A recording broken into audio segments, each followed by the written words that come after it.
నమస్తే అండి బోసుకుమరి. తెలంగాణ అవార్డులు ప్రధానవచ్చు నంది అవార్డులు తీసేసి గద్దర్ అవార్డులను పెట్టింది. అసలు ఆ పేరు వినటానికి అది అలా ఉంది కదా, నిజంగా అది అలా ఉంది. బట్ గద్దర్ గారి పేరు గురించి కాదు, సినిమా వాళ్ళకి సంబంధించి ఆయన పేరు పెట్టడం అనేది అది ఒకలా ఉంది. నిజంగా ఏదో ఒక వినటానికి సరిగా లేదు. అది గద్దర్ అవార్డ్స్ ఏందో నాకేం అర్థం కావట్లేదు. అది ఏంటంటే ఏదన్నా విద్యార్థులకో లేకపోతే ఎవరికన్నా మంచి మంచి పొజిషన్ లో ఉన్నటువంటి వాళ్ళకి ఓకే, కానీ సినిమా వాళ్ళకి గద్దర్ అన్న పేరు పెట్టడం ఏంటో నాకేం అర్థం కాలేదు. వాళ్ళకి పిచ్చి పడుతుంది అసలు వాస్తవంగా చెప్పాలంటే. ఎందుకంటే ఆయన చాలా మహోన్నతమైనటువంటి వ్యక్తి, చాలా మహోన్నతమైనటువంటి వ్యక్తి. అసలు ఆయన చేసిన ఉద్యమాలు ఏంటి, బడుగు బలహీన పీడిత వర్గాల కోసం ఆయన చేసిన ఉద్యమాలు ఏంటి, ఆయన పాడిన పాటలు ఏంటి, అసలు రక్తం ఉడికిపోయేది అసలు ఆయన పాట పాడుతుంటే. అంత అంత ఎక్కిస్తాడు అసలు. అలాంటి ప్రజల కోసం తన జీవితాన్ని త్యాగం చేసినటువంటి అంత గొప్ప మహానుభావుడు తీసుకెళ్లి గద్దర్ అవార్డు లేదన్న సినిమాకి వాళ్ళకి ఏంటన్న సంబంధం నాకు అర్థం కాదు. ఇది చాలా దౌర్భాగ్యమైనటువంటి విషయం. ఖచ్చితంగా ఒక రకంగా చెప్పాలంటే రేవంత్ రెడ్డి గారు ఇక సీఎం గా పనికి వస్తారా లేదా అనేటువంటి విషయం మాత్రం ఇక ఆ తెలంగాణ ప్రజలే ఆలోచించుకోవాలి. ఈ విషయంలో అయితే మాత్రం ఖచ్చితంగా నా అభిప్రాయం, నాకు గట్టి అభిప్రాయం. ఎందుకంటే అసలు తలాతోక లేకుండా గద్దర్ అని పేరు సినిమా వాళ్ళకి పెట్టింది నాకు అర్థం కాదు. ఇంకా ప్రభుత్వంలో ఇంకేం లేవా అని పేరు పెట్టడానికి?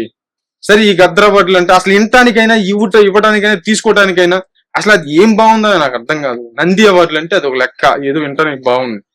గద్దర్ అవార్డులు ఏందన్నా గద్దర్ అవార్డులు?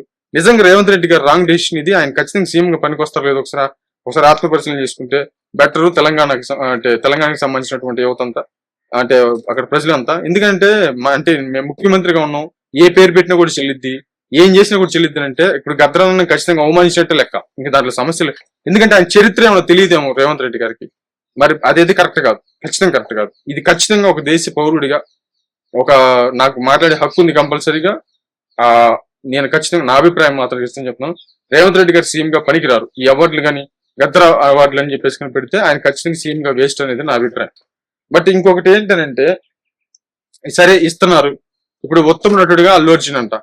అల్లు అర్జున్ గారికి సంబంధించి ఉత్తమ నటుడు ఏందన్నా నాకు అర్థం కాదు. సరే, మామూలుగా అసలు ఆయనకి ఇచ్చిన సినిమా ఏంటి, అది ఏం సినిమా? ఒక ఏంటంటే స్మగ్లింగ్ కి సంబంధించినటువంటి సినిమా, ఎర్రచంద్ర స్మగ్లింగ్. అది అంటే ఒక రకంగా వైలెన్స్, భయంకరమైనటువంటి, ఒక రకంగా చెప్పాలంటే ఒక దొంగ క్యారెక్టర్ చేసినటువంటి వ్యక్తికి సంబంధించి గద్దర్ అన్న అవార్డు తీసుకొచ్చేది ఏందో అసలు నిజంగా తెలంగాణ ప్రజలు ఎలా ఒప్పుకుంటున్నారో నాకైతే అర్థం కావట్లేదు టోటల్. సరే, ఇంకొక సినిమాకి నివేదా థామస్ కి అయితే ఉత్తమ నటి అంట, గద్దర్ అవార్డు అంట. అంటే అసలు నిజంగా తీసుకునే వాళ్ళకి ఎట్లా ఉంటుందో, ఇచ్చే వాళ్ళకి ఎట్లా ఉంటుందో తెలియదు. కానీ ఇది నిజంగా గద్దరానికి నిర్దాక్ష్యంగా జరుగుతున్నటువంటి అవమానంగా భావిస్తున్నారు చాలా మంది సోషల్ మీడియాలో. చాలా నా అభిప్రాయం అయితే నిజంగా రేవంత్ రెడ్డి గారు ఒకసారి సీఎం గా కరెక్టా కాదని ఒకసారి ఆలోచించుకోవాలి తెలంగాణ ప్రజలు ఖచ్చితంగా. ఇదైతే కరెక్ట్ కాదు. అల్లు అర్జున్ గారు ఏంటి, అసలు అల్లు అర్జున్ గారి అసలు ఆయన చేసిన క్యారెక్టర్ ఏంటి? దాంట్లో దొంగ క్యారెక్టర్, ఒక దొంగ క్యారెక్టర్ కి సంబంధించి తీసుకెళ్లి గద్దర్ అన్న పేరు ఇచ్చేది ఏందో నాకేమంటే, అంటే ఒక రకంగా చెప్పంటే స్మగ్లింగ్ సినిమా అది. అసలు ఆ సినిమాలో ఆయనకి తీసుకెళ్లి ఇవ్వటం ఇంకంతకంటే లేరా? నివేదా థామస్ గారు ఉన్నారు, సరే అది ఓకే, ఏదో కొంచెం న్యాయబద్ధంగా ఉంది, తల్లి బిడ్డ న్యాయంగా ఉంది.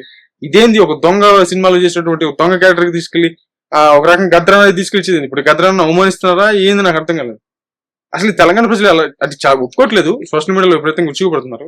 బట్ వినటానికి కూడా బాగాలేదు అది. మరి ఏమైతే